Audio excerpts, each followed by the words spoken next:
तीफी भट्ट साहब फरमाते हैं कि मैंने घर का मच्छर कोई नहीं मार सकता, तो उनका बहनोई मर गया, तो अब कत्ल हुआ बड़ी बेरहमी के साथ, बहन को गोलियां लग गई हैं, तो क्या तीफी भट्ट साहब इस बात को पी जाएंगे? उनका प्रीवियस माजी ये बताता है कि वो पी जाएंगे। उनको किसी ने बताया कि टीपू आपके बच्चों पे हमला करवाने लगा दुबई में, तो उन्होंने टीपू को मरवा दिया। उनको किसी ने बताया कि बलाज आप पे अटैक करने लगा, उन्होंने बलाज को मरवा दिया। ये जो अड्डे वाले हैं ना, ये लोग पहले रजिस्टर नहीं कर रहे थे, इतने कत्ल हो गए, इन्होंने कोई जवाब नहीं दिया, चुप करके जुल्म के खिलाफ खामोश रहना भी गुनाह है। मैं तो आज वो बात करूंगा जो इससे पहले किसी ने नहीं की। अब अगर इन्होंने जवाब दे दिया तो अब आप समझते हैं कि तीफी भट्ट पेश हो जाए और अपने आप को उसको कोर्ट में तो पेश करेंगे ना, किसी जेल में रखेंगे। यही तो एक स्टंट है। मुझे तो स्टंट लग रहा है कि उस पर ऐसा अटैक होगा कि वो कैसे बचेगा, मुझे तो नहीं लगता। आप क्या समझते हैं कि बलाज फैमिली की तरफ से दाना डाला जा रहा है तीफी को पाकिस्तान लाने? दाना है और क्या है, इससे बड़ा। और वो इतना छोटा सा चूजा है जो ये दाना फेंकेगा और भाग के आके उठा लेगा। जब भोला सुनयारा और दूसरे आपस में बब्बू खां ये वो डिवाइड हो गए ना, लड़ पड़े, इन्होंने एक पार्टी को, मैं आपको बताता हूँ असल वजह जो है, एक पार्टी को सपोर्ट करना शुरू कर दिया, ऑब्वियसली दूसरा खिलाफ हो जाएगा। अब ये दो घरों की लड़ाई है। मैं जवेद भट्ट, मेरे कागज़ों में वह शहीद है, बलाज मेरे कागज़ों में शहीद है, दोनों इनोसेंट थे। बलाज भी सुलह पसंद था, तभी वो आज़ाद फिरता था। मैं इनमें से एक पार्टी को का साथ खड़ा हो जाऊं, ऑब्वियसली दूसरी पार्टी मेरे खिलाफ हो जाएगी। मैं ऐसा जाहिल आदमी नहीं हूं। मैं उन दोनों पार्टियों को, ये नंबर चल रहा है स्क्रीन पे, आप देख लें कि इस बंदा ने मुझसे बातें की हैं और बड़ी गलीज बातें की हैं, मैं तो दोहरा भी नहीं सकता क्योंकि उसका अपनी तरबियत है, उसका अपना ख़ानदान है। लेकिन एक मैं बात आपके चैनल की वसातत से कह रहा हूँ, इसकी डिटेल मेरे पास कल तक आ जाएंगी। मेरे कुछ दोस्तों ने मेरे से कमिटमेंट किया कि हम आपको डिटेल देंगे। इसके ख़िलाफ़ मैं कानूनी कार्रवाई भी करूँगा और इसके जो लवाकिन अजीज़ों का अरब रिश्तेदार पाकिस्तान में मौजूद है, जाहिर है वो भी ये उनको यूज़ करेगा ना, ज़रूरी तो नहीं खुद आए। इसने मुझे कहा कि मैं आपको जान से मार दूंगा, तो इसका मतलब है इसका इरादा है। तो मैं इसकी फैमिली पे, जो इसके कोई भी अजीज़ों कारब है, उनकी पूरी इसकी मैं पूरा फैमिली ट्री निकलवाऊंगा। मैं पूरी कोशिश कर रहा हूँ, इदारों से भी रिक्वेस्ट करूँगा कि मेरी मदद करें, तो मैं इसके खिलाफ FIR लॉन्च करवाऊँगा और हर सूरत में करवाऊँगा। बड़ी गलीज़ ज़ुबान। मैंने उसको सिर्फ इतना कहा कि भाई, और लाहौर CIA के कुछ अफसरान के बारे में भी उसने बड़े गलीज़ अल्फाज इस्तेमाल किए। मेरी आदत नहीं है, मेरी ज़रूरत नहीं है कि मैं उनको कहूँ कि जी आप ये कर रहे हैं, आप वो कर रहे हैं, फ़लाँ कर रहे हैं। मुझे ऐसी कोई ज़रूरत नहीं है कि मैं किसी भी अफसर को अपने साथ खड़ा करूँ। मैं अपनी जंग खुद लड़ लूँगा। लेकिन ये जो साहब है जिन्होंने मुझे फ़ोन किया है, जो बज़ाहिर इंग्लैंड का नंबर है, इस तरह के लोग बीच में आग लगा रहे हैं। उसने देखा कि मैं बोल रहा हूँ और लोग मुझे सुन रहे हैं। अस्सलाम वालेकुम नाज़रीन, मैं आपका मेज़बान उस्मान और आप देख रहे हैं मेरा पंजाब। नाज़रीन, बात करेंगे बलाज केस के हवाले से और इसमें सुलह की बातें जो हैं बड़ा अरूज पकड़ना शुरू हो गई हैं। इस वक्त मैं सीनियर एनालिस्ट फुरकान शाह उनके पास मौजूद हूँ और फुरकान शाह जो हैं इनको भी थ्रेड्स कॉल आना शुरू हो गई हैं। कल रात को इन्हें 6:36 पर एक नंबर से कॉल आती है जो कि बाहर का नंबर है, और नंबर अपनी स्क्रीन पर आप देख सकते हैं। वहाँ से कॉल आती है, उनको धमकाया जाता है कि आप जो है वो बात क्यों कर रहे हैं, आप अपना मौक़िफ़ जो है वो क्यों दे रहे हैं। आज इनसे पूछेंगे कि आखिर कॉल्स करने वाला शख्स कौन था और कौन सा मौक़िफ़ और किसके खिलाफ जो है ये इन्होंने ऐसी कोई बातें की हैं कि इन्हें थ्रेड्स कॉल जो है वो आना शुरू हो गई हैं। अस्सलाम वालेकुम सर। जी वालेकुम सलाम। सर कैसे हैं आप? अल्लाह का शुक्र, अल्लाह ताला का बड़ा एहसान। सर बड़ा अच्छा आपने अपना मौक़िफ़ दिया बलाज केस के हवाले से। तीफी गोगी और जवेद भट्ट मर्डर जो है उस हवाले से भी आपने बड़ी अच्छी बातें की। किसने आपको थ्रेड कॉल की और जब कॉल हुई तो उसके बाद क्या बातें हुई उनके साथ? कुछ नहीं, उस बंदे ने मुझे फ़ोन किया, मेरे साथ बड़ी तमीज़ से बात की है, तो उसके बाद उसने गलीज़ लैंग्वेज शुरू कर दी। क्योंकि मेरी ये तरबियत में शामिल नहीं है कि मैं गंद का जवाब गंद से देता। तो मैंने उन्हें पूछा कि भाई आपका किस पार्टी से ताल्लुक़ है, आप मुझे बताएं कि मेरी ऐसी कौन सी बात है जो मैंने गलत कह दी है, तो हो सकता है मेरी सलाह हो जाए। उसने मुझे कहा कि नहीं मैं फ़लाँ। बेसिकली मैं जो इस बात को शायद मैं ना हाइप देता, क्योंकि मेरा अपना चैनल तो है कोई नहीं कि मैं अपने आप को हाइप दूँ, अपने चैनल के सब्सक्राइबर बढ़ाऊँ। मैंने ये बात नहीं करनी थी, लेकिन मुझे कुछ दोस्तों ने मशवरा दिया कि इस बात को आपको करना चाहिए, क्योंकि ये जौन सी बात है ना, इसमें कम से कम उनको, ये जो दो घर है ना जिनके लिए आपकी ख्वाहिश भी है कि सुलह हो, मेरी ख्वाहिश भी है सुलह हो, इन घरों को इस तरह का हो सकता है। मेरे तजर्बे के मुताबिक मैं इतने एनालिसिस करता हूँ, तो क्या अपने बारे में मेरा एनालिसिस नहीं होगा इस बंदे ने जो कॉल की? मेरा एक अंदाज़ा है कि ये बंदा मुख्तलिफ, इससे पहले भी इस बकौल उसके कि मैंने बड़े लोगों को खींच दिया और अब वो नहीं बोल रहे, तो इससे ये दोनों में से किसी भी एक पार्टी के खिलाफ लोगों के दिल में रिवेंज पैदा कर रहा है लाके, ताकि लोग बोलें या तो ये किसी एक पार्टी का एजेंडा है या ये दोनों का ही हमदर्द नहीं है। ये आग चाहता है कि इस शहर में आग लगी रहे, ये सुलह हो ही ना, क्योंकि सुलह की बात अलबत्ता तो ऐसी बात है ही कोई नहीं। अब तो बात बहुत आगे निकल गई है ना। तीफी भट्ट साहब फरमाते हैं कि मैंने घर का मच्छर कोई नहीं मार सकता, तो उनका बहनोई मर गया, तो अब कत्ल हुआ बड़ी बेरहमी के साथ, बहन को गोलियां लग गई हैं, तो क्या तीफी भट्ट साहब इस बात को पी जाएंगे? उनका प्रीवियस माजी ये बताता है कि वो पी जाएंगे। उनको किसी ने बताया कि टीपू आपके बच्चों पे हमला करवाने लगा दुबई में, तो उन्होंने टीपू को मरवा दिया। उनको किसी ने बताया कि बलाज आप पे अटैक करने लगा, उन्होंने बलाज को मरवा दिया। ठीक है, और अब तो उनका सका बहनोई और अच्छा, जिससे अच्छा उनका रिलेशन था, बहनोई का रिश्ता ऐसा होता है कि वो जितना मर्जी बुरा हो इंसान उसकी खैर मांगता है, किसी को उसके बारे में बात नहीं करने देता। तो उनके बहनोई पे अटैक हुआ, तो अब लोग हैं वहीं अपना मंजन बेचने के लिए, जी सुलह हो रही। मैं भी अभी अगर मेरा हाइप लेने का मूड हो, मैं कहूँ जी कल आ जाओ शालमी चौक में, उधर इतने बजे सुलह और मिठाई लेते हैं ना, खैर खा लोग देखिए उधर हज़ारों की तादाद में पहुंच जाए, और फूलों की पत्तियां भी लेते हैं। तो ये बेचारे लोग हैं, ये अच्छे लोग हैं, जो वीवर्स है ना, जो पॉजिटिव सोच रखने वाला, वो सुलह, मैं सुलह चाहता हूँ। मेरी अल्लाह से भी दुआ है, मैं इनके लिए दुआ करता हूँ। मेरा क्या तुक है, मेरा इनकी लड़ाई से क्या नुकसान या फ़ायदा, लेकिन मैं अल्लाह से दुआ करता हूँ कि या अल्लाह पाक तो इन दोनों घरों के दिलों में रहम डाल दे। लेकिन ये जो साहब है जिन्होंने मुझे फ़ोन किया है, जो बज़ाहिर इंग्लैंड का नंबर है, इस तरह के लोग बीच में आग लगा रहे हैं। उसने देखा कि मैं बोल रहा हूँ और लोग मुझे सुन रहे हैं, आप लोग इसीलिए मेरा से बात पूछने आए हैं ना, कि मेरी बात को लोग सुन रहे हैं, स्ट्रेट फॉरवर्ड जो सी बात है। तो उसने कहा कि इसकी बात सुन रहे हैं, इसको मैं कोई ऐसी बात कह दूं ये हाइपर हो जाए और किसी एक पार्टी का जो मेरे दिमाग में आए। मैं ऐसा जाहिल आदमी नहीं हूं।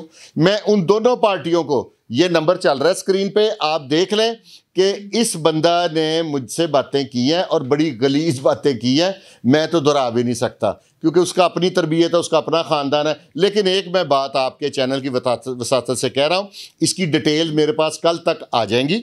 मेरे कुछ दोस्तों ने मेरे से कमिटमेंट किया कि हम आपको डिटेल देंगे। इसके ख़िलाफ़ मैं कानूनी कार्रवाई भी करूँगा और इसके जो लवाकिन अजीज़ो कारब रिश्तेदार पाकिस्तान में मौजूद है, जाहिर है वो भी ये उनको यूज़ करेगा ना, ज़रूरी तो नहीं खुद आए। इसने मुझे कहा कि मैं आपको जान से मार दूंगा, तो इसका मतलब है इसका इरादा है। तो मैं इसकी फैमिली पे, जो इसके कोई भी अजीज़ो कारब है, उनकी पूरी इसकी मैं पूरा फैमिली ट्री निकलवाऊंगा। मैं पूरी कोशिश कर रहा हूँ, इदारों से भी रिक्वेस्ट करूँगा कि मेरी मदद करें, तो मैं इसके ख़िलाफ़ FIR लॉन्च करवाऊँगा और हर सूरत में करवाऊँगा। और मैं कोई स्टंट नहीं है, मैं कोई यूट्यूबर नहीं हूँ कि जिसने कोई अपने सब्सक्राइबर बढ़ाने के लिए ये कर रहा हूँ। मैं जेन्युइन हकीकत बात है। अगर किसी को ये शक है तो इस नंबर पे कॉल करके उससे पूछ लें। अच्छा, जब कॉल आई तो उसके बाद उन्होंने गालियां भी दी इस तरह से कुछ? बड़ी गलीज जुबान। मैंने उसको सिर्फ इतना कहा कि भाई, और लाहौर CIA के कुछ अफसरान के बारे में भी उसने बड़े गलीज अल्फाज इस्तेमाल किए।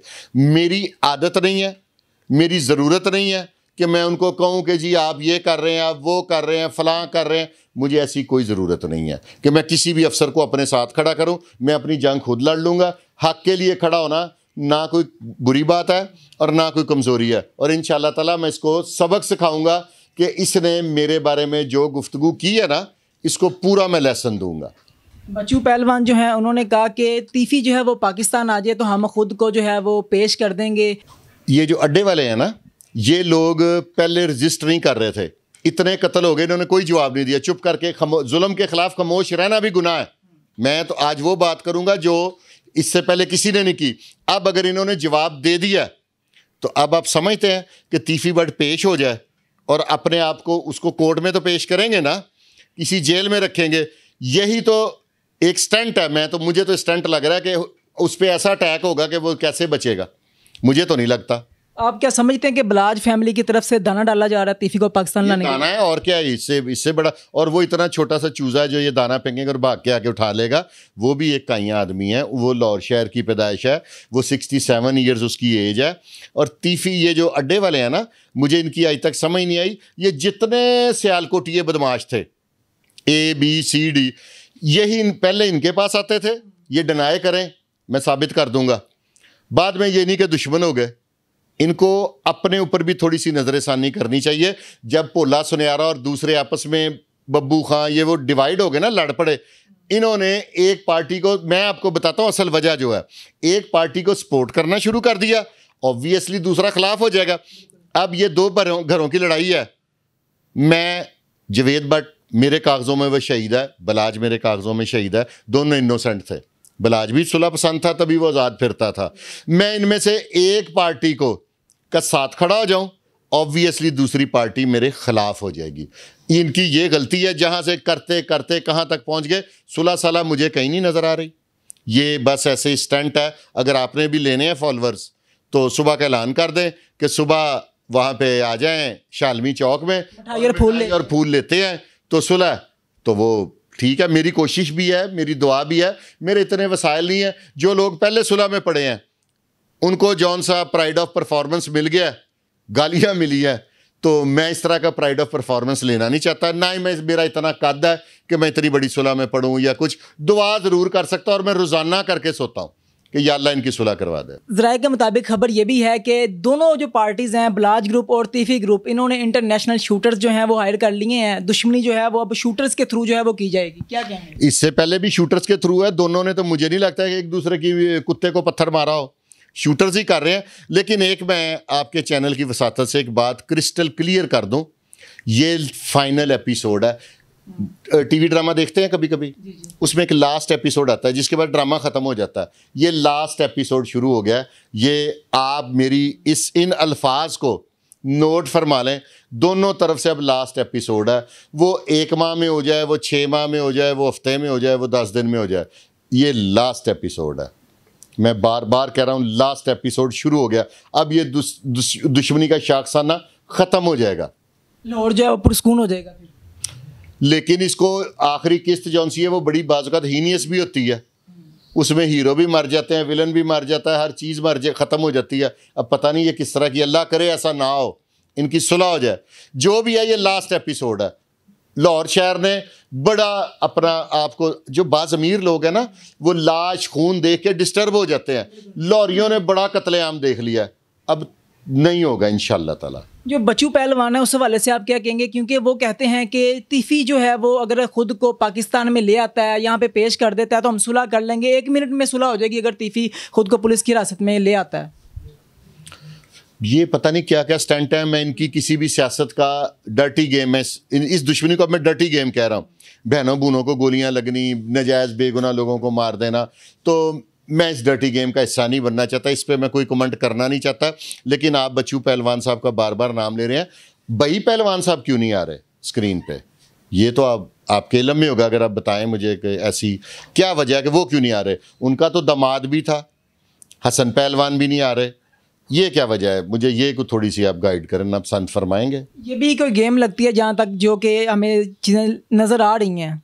मुझे लग रहा है इनकी कोई फैमिली फ्रिक्शन है। ये भी मेरी असेसमेंट है, मुबैना इतला है, मुबैना फैमिली फ्रिक्शंस है। इन हालात में आपस में लड़ना नहीं चाहिए। जितनी भी आपकी नाराज़गी हो ना, तो वो कहते हैं खान पीन वखरे वखरे, लड़न मरन कट्ठे, इन्हों कट्ठे हो जाना चाहिए। ज़रूरत है, ज़रूरत होगी, इकट्ठे होंगे, सुलह हो, जंग हो, दोनों सूरतों में इकट्ठे होना चाहिए। जो अमीर मौसब हैं वो पहले दुबई में थे, लंदन चले गए हैं। पता नहीं ना, मेरी कोई ट्रैवलिंग एजेंसी है कि मैंने उन्हें टिकट करा के दिए हो तो सेफ समझेंगे ना, क्योंकि एक प्रोसीजर होता है। प्रोसीजर ये है कि लोग कहते हैं जी वो ECL में नाम नहीं है, कैसर बट चले गए हैं बाहर, कैसे चले गए, ECL में नहीं, इदारों पे तनकीद करें। इसका एक प्रोसीजर है। पहले उसको एब्सकॉन्डर करेगी पुलिस, इश्तिहारी करार देगी, उसके बाद रेड वारंट निकलेंगे, फिर ECL में नाम डलेगा।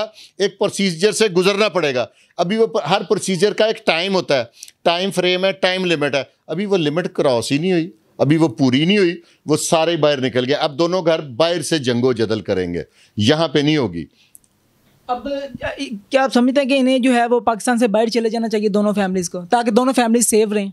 ये बाहर चले गए और वहाँ से जाके अब लड़ेंगे, जैसे इंडियन फिल्मों में, गुजरात में, जहाँ पे बड़ी बड़ी संगीन खारियाँ में, और पूरे ये हमारे पंजाब के देहात वाली साइड पे दुश्मनी चलती है ना, कि असल बंदा बाहर चला जाता है, वहाँ से कत्लो गारत कराई जाता है। ये वो वाला सीन मुझे तो ऐसे लग रहा है, पता नहीं, अल्लाह बेहतर जानता है। और सुलह के हवाले से ऑडियंस से क्या अपील करना चाहेंगे? आपके ऑडियंस चाहती है सुलह हो? सारे लोग चाहते हैं, ये जो स्लोगन बनाया हुआ ना, जस्टिस फॉर अमीर बिलाज, इसकी जस्टिस यही है कि अमीर बिलाज के बच्चे पुरसकून अकेले बैठ के स्कूल में जाएं।